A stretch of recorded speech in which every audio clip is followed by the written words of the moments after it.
On the day of the tragedy, I received a call from Secretary of the Transportation, Buttigieg. Within hours, he was here in Baltimore. He brought the full resources of the Department of Transportation, his incredible team, and his problem-solving skills to Baltimore, which has made a huge difference. We thank Secretary Buttigieg for everything he has done, and we're honored to have him with us today.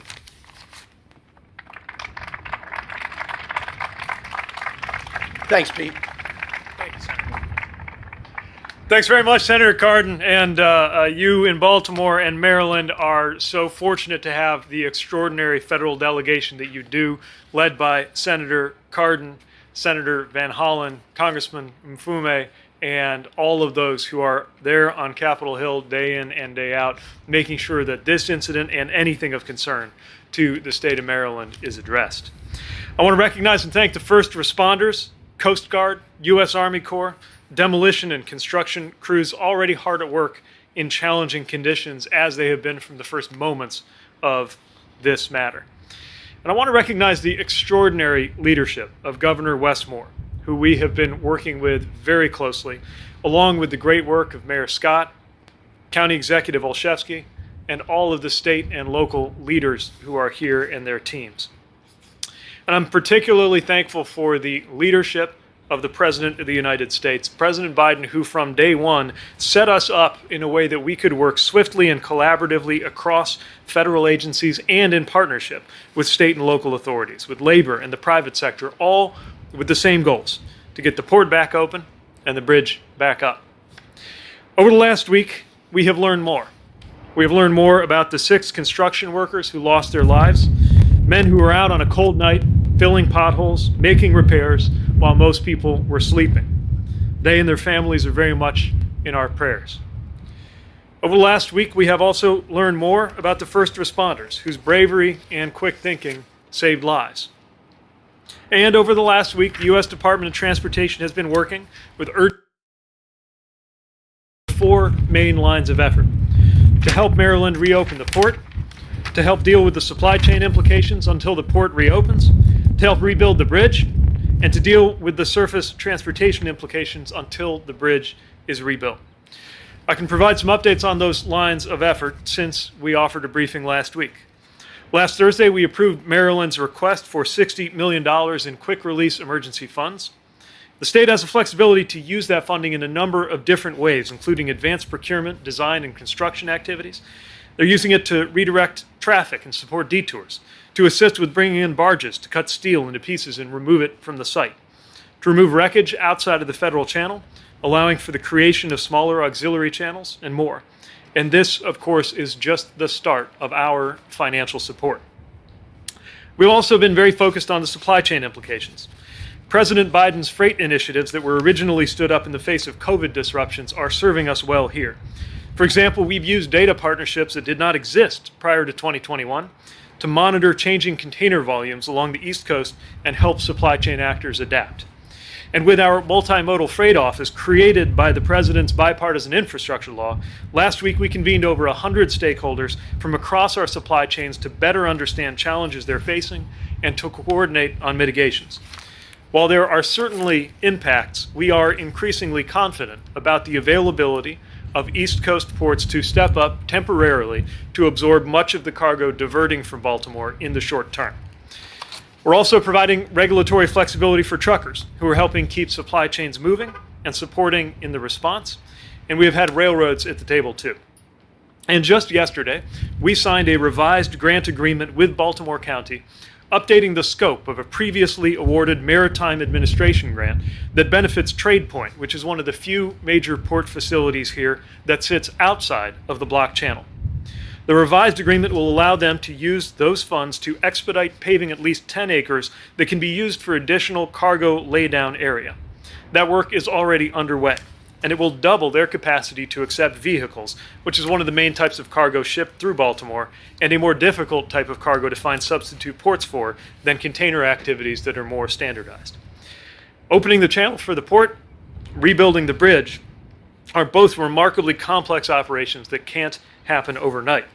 But as President Biden has instructed from day one, the federal government will provide everything Maryland needs: funding resources, technical support, logistical help, and more to get that port open and get that bridge rebuilt.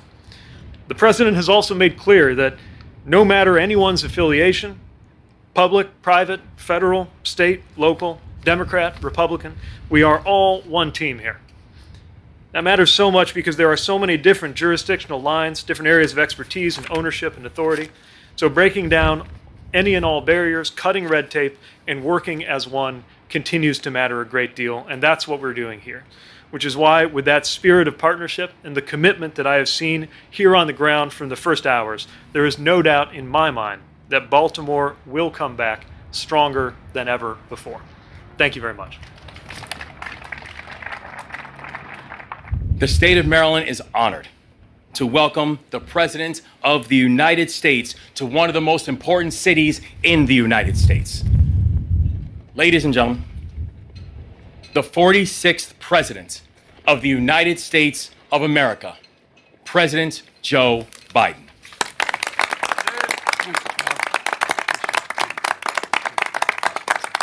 Thank you, thank you, thank you. Please, please, thank you.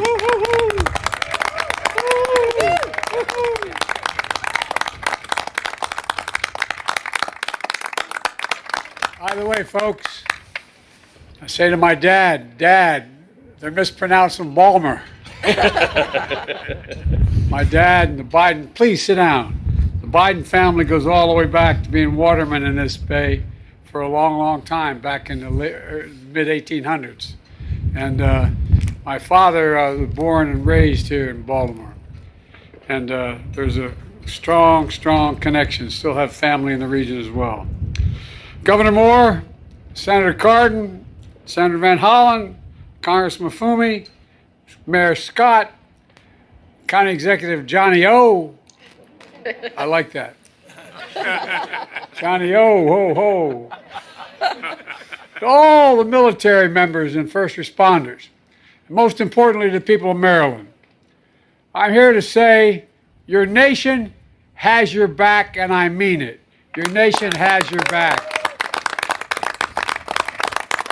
And you've got, without exaggeration, one of the finest delegations in the Congress of any state in the Union, and they know how to get things done, and we're going to get this paid for, aren't we? Yes. Yes. All right.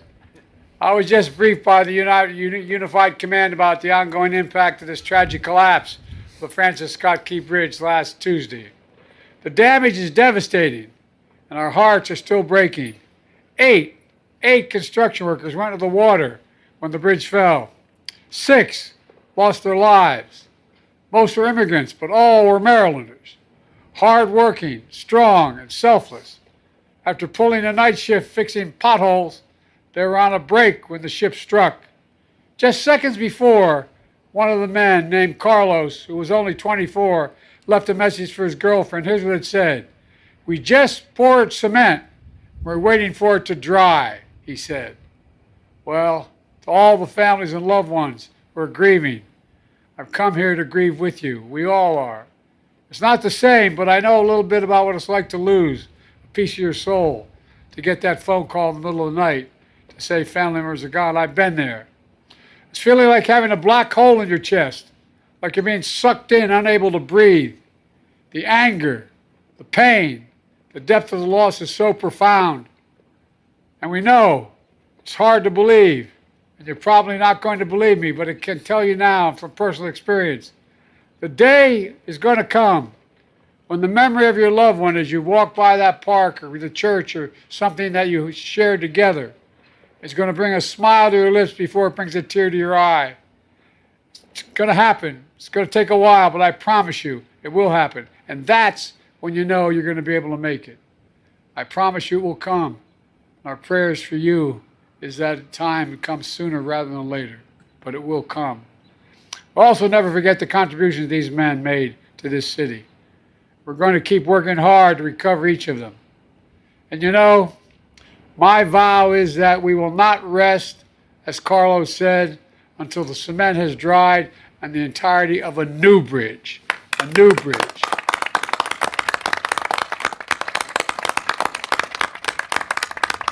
Earlier this afternoon, we took an aerial tour, survey of the wreckage.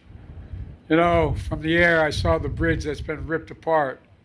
But here on the ground, I see a community that's been pulled together.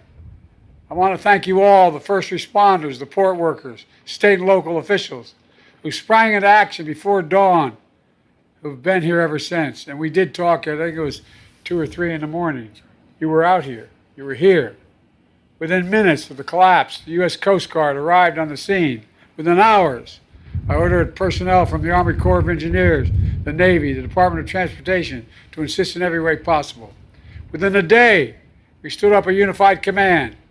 In the weeks to come, I want you to know we're going to continue to have your backs every step of the way. I guarantee you. I guarantee it. First is our priority to reopen the port. This is one of the nation's largest shipping hubs. And it's the top port in America, both in importing and exporting of cars and light trucks, the number one.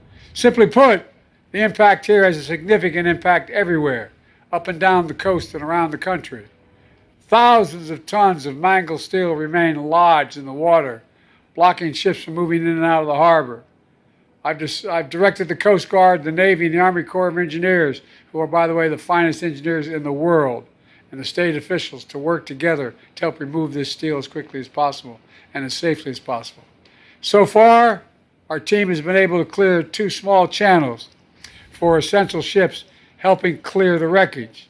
And yesterday, the Army Corps announced that by the end of April, they'll be able to open the 3rd channel for some commercial traffic, including car carriers. And by the end of May, we'll open the full channel, the full channel.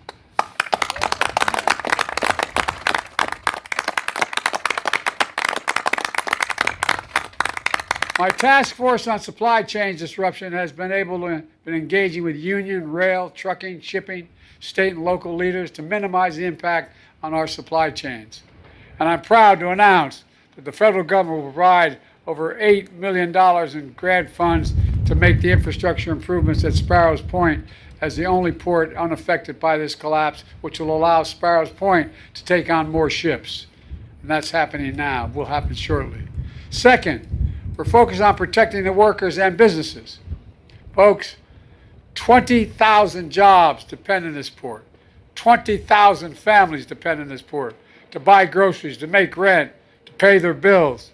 Today, my administration is announcing the first tranche of dislocated worker grants, fancy phrase, which is dimes. All it is there to make sure it helps create jobs for workers involved in the cleanup of this incident, additional jobs.